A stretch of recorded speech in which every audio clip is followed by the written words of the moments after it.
بسم اللہ الرحمن الرحیم۔ آخری پیغام قائد اعظم اسلامی جمہوریہ ایران کے بانی حضرت آیت اللہ العظمیٰ امام خمینی رضوان اللہ تعالی علیہ کا الہی سیاسی وصیت نامہ۔ پیشگفتار: قال رسول اللہ صلی اللہ علیہ وآلہ وسلم: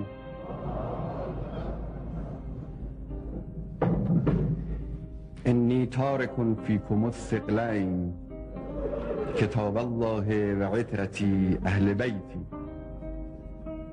فإنهما لن يفترقا حتى يردا علی الحوض۔ الحمد للہ وسبحانک اللہم صل علی محمد وآلہ مظاہر جمالک وجلالک وخزائن اسرار کتابک الذي تجلى فيه الأحدية بجميع أسمائك حتى المستأثر منها الذي لا يعلمه غيرك واللعن على ظالميهم أصل الشجرة الخبيثة۔ رسول خدا صلی اللہ علیہ وآلہ وسلم کا ارشاد ہے، میں تمہارے لیے دو گراں قدر چیزیں کتاب اللہ اور اپنے اہل بیت چھوڑے جا رہا ہوں۔ یہ کبھی بھی ایک دوسرے سے جدا نہیں ہوں گے یہاں تک کہ حوض کوثر پر میرے پاس پہنچ جائیں گے۔ تمام تعریفیں اللہ کے لیے ہیں اور تو پاک ہے اے پروردگار۔ درود بھیج حضرت محمد اور ان کی آل پر جو مظہر ہیں جمال و جلال کے اور خزانے ہیں تیری اس کتاب کے اسرار کے جس میں احدیت جلوہ گر ہے، تیرے تمام اسما کے ساتھ، حتیٰ کہ اس خاص اسم کے ساتھ بھی جسے تیرے سوا اور کوئی نہیں جانتا، اور لعنت ہو ان ظلم کرنے والوں پر جو شجرہ خبیثہ کی جڑ ہیں۔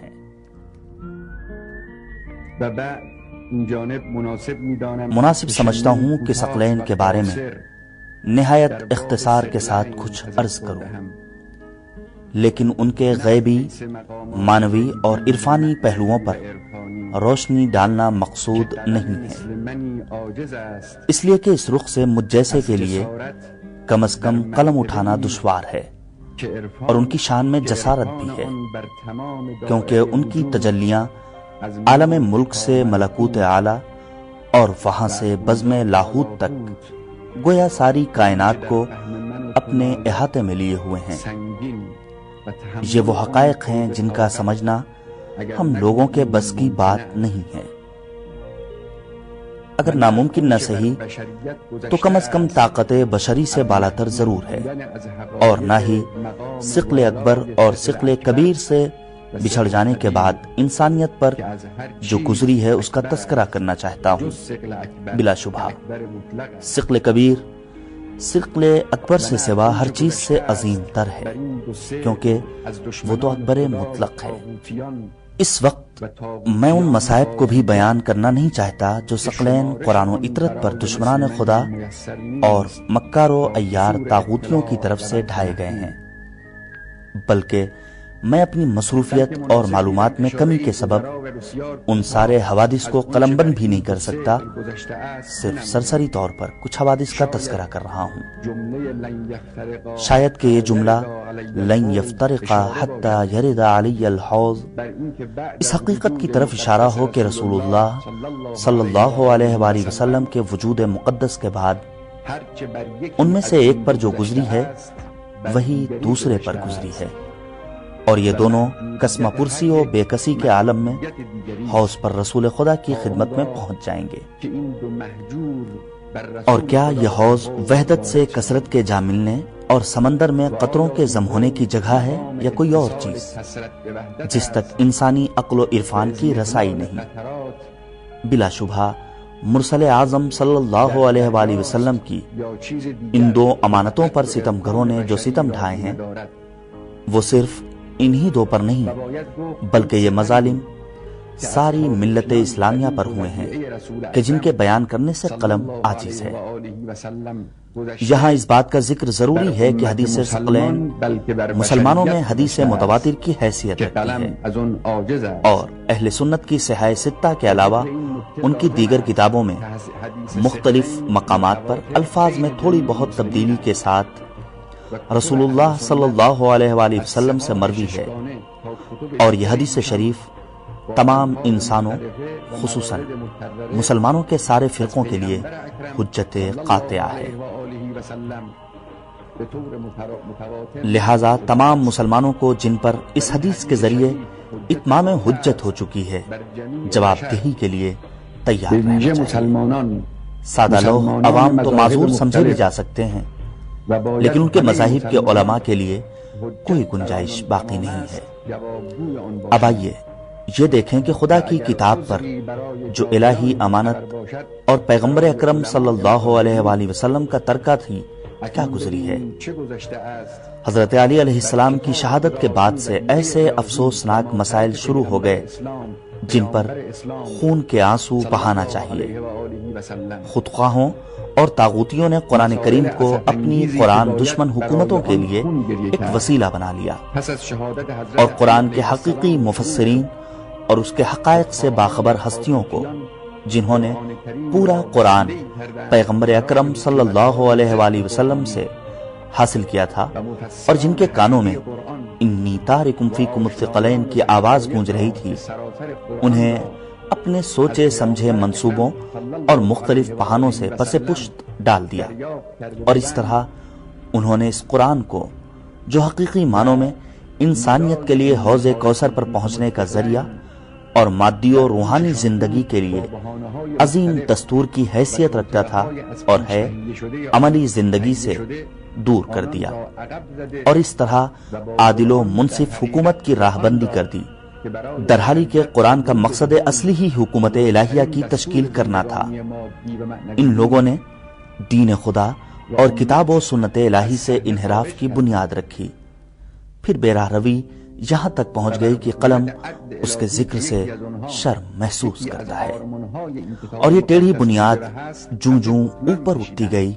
گمراہیوں اور انحرافات میں اضافہ ہی ہوتا چلا گیا، یہاں تک کہ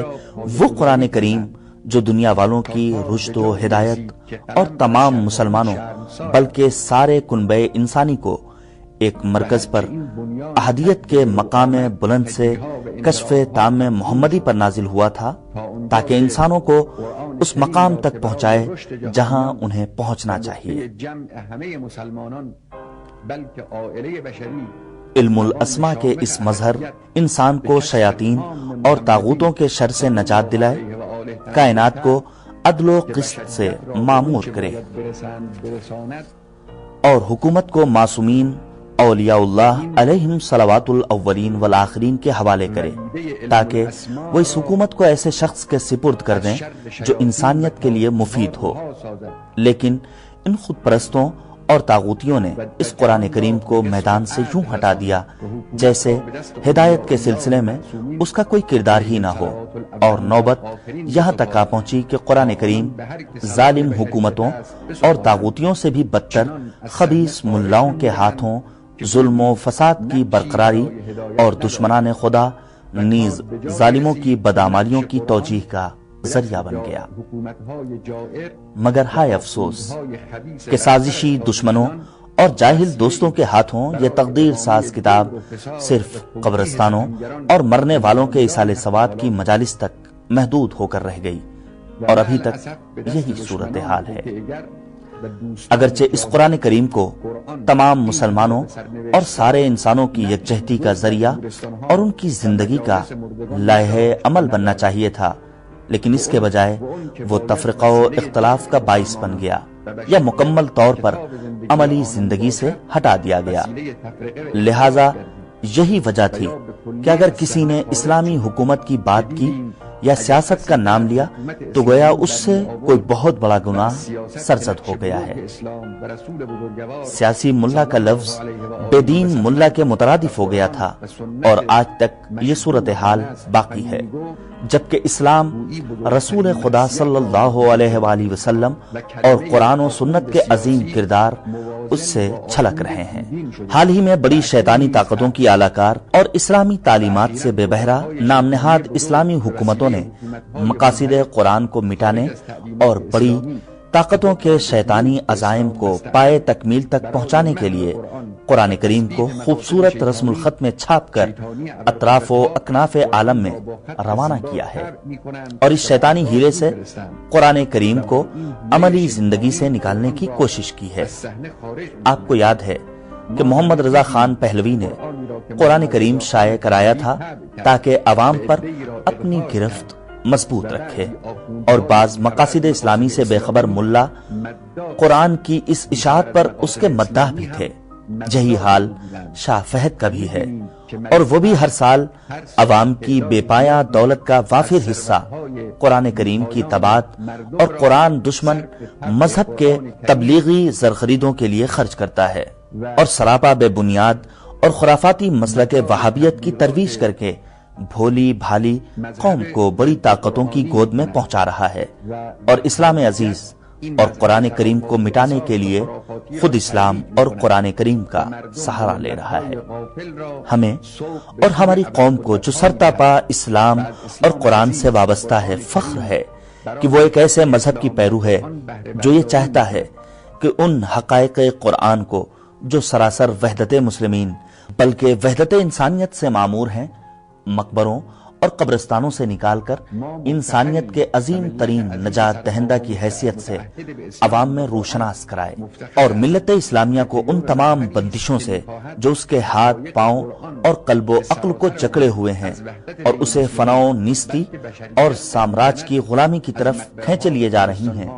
رہائی دلائے۔ ہمیں فخر ہے کہ ہم ایسے مذہب کے پیرو ہیں جس کی بنیاد خدا کے حکم سے رسول اکرم صلی اللہ علیہ وآلہ وسلم نے رکھی تھی، اور امیر المؤمنین حضرت علی بن ابی طالب علیہ السلام جیسے علم بردار حریت کو، نوع بشر کو ہر طرح کی اسارتوں اور غلامیوں سے رہائی دلانے پر مقرر فرمایا۔ ہمیں فخر ہے کہ کتاب نہج البلاغہ قرآن حکیم کے بعد مادی و روحانی زندگی کے لیے عظیم دستور، انسانیت کو آزادی عطا کرنے والی بلند ترین کتاب، جس کے روحانی احکام اور حکومتی منشور ہمارے لیے سب سے نمایاں راہ نجات ہیں، ہمارے معصوم امام کی ہی ہے۔ ہمیں فخر ہے کہ حضرت علی بن ابی طالب علیہ السلام سے لے کر انسانیت کے نجات دہندہ حضرت مہدی صاحب الزمان علیہم آلاف التحیت والسلام تک، جو قادر مطلق کی قدرت سے زندہ اور ہمارے امور کے شاہد و نگراں ہیں، تمام ائمہ معصومین علیہم السلام ہمارے امام ہیں۔ ہمیں فخر ہے کہ معصومین علیہم السلام کی مناجات شعبانیہ، حضرت حسین ابن علی علیہ السلام کی دعائے عرفات، زبور آل محمد، صحیفہ سجادیہ، اور حضرت فاطمہ زہرا سلام اللہ علیہ پر خدا کی جانب سے الہام شدہ کتاب صحیفہ فاطمیہ، جسے حیات بخش دعاؤں کے ذخیرے، جسے قرآن سائد کہتے ہیں، ہمارے ائمہ معصومین علیہم السلام سے تعلق رکھتے ہیں۔ ہمیں فخر ہے کہ تاریخ کی عظیم ترین شخصیت باقر العلوم علیہ السلام، جن کی عظمتوں کو خدا، رسول خدا صلی اللہ علیہ وآلہ وسلم اور ائمہ معصومین علیہم السلام کے سوا کسی نے نہیں پہچانا، اور نہ ہی ان کے سوا کوئی سمجھ سکتا ہے، سب ہمارے امام ہیں۔ ہمیں فخر ہے کہ ہمارا مذہب جعفری ہے، اور ہماری بحر بے کناں کے مانند فقہ ہمارے مذہب کے آثار میں سے ہے۔ ہمیں تمام ائمہ معصومین علیہم السلام سے وابستگی پر فخر ہے، اور ہم نے ان سب کی پیروی کا عہد کر رکھا ہے۔ ہمیں فخر ہے کہ ہمارے ائمہ معصومین صلوات اللہ وسلامہ علیہم نے دین اسلام کی سربلندی، قرآن کریم کے عملی نفاذ اور حکومت عدل و انصاف کی تشکیل کے لیے قید و بند اور جلا وطنی کی صعوبتیں جھیلیں اور آخر کار اپنے زمانے کی ظالم اور طاغوتی حکومتوں کے خاتمے کی کوشش میں شہید ہو گئے۔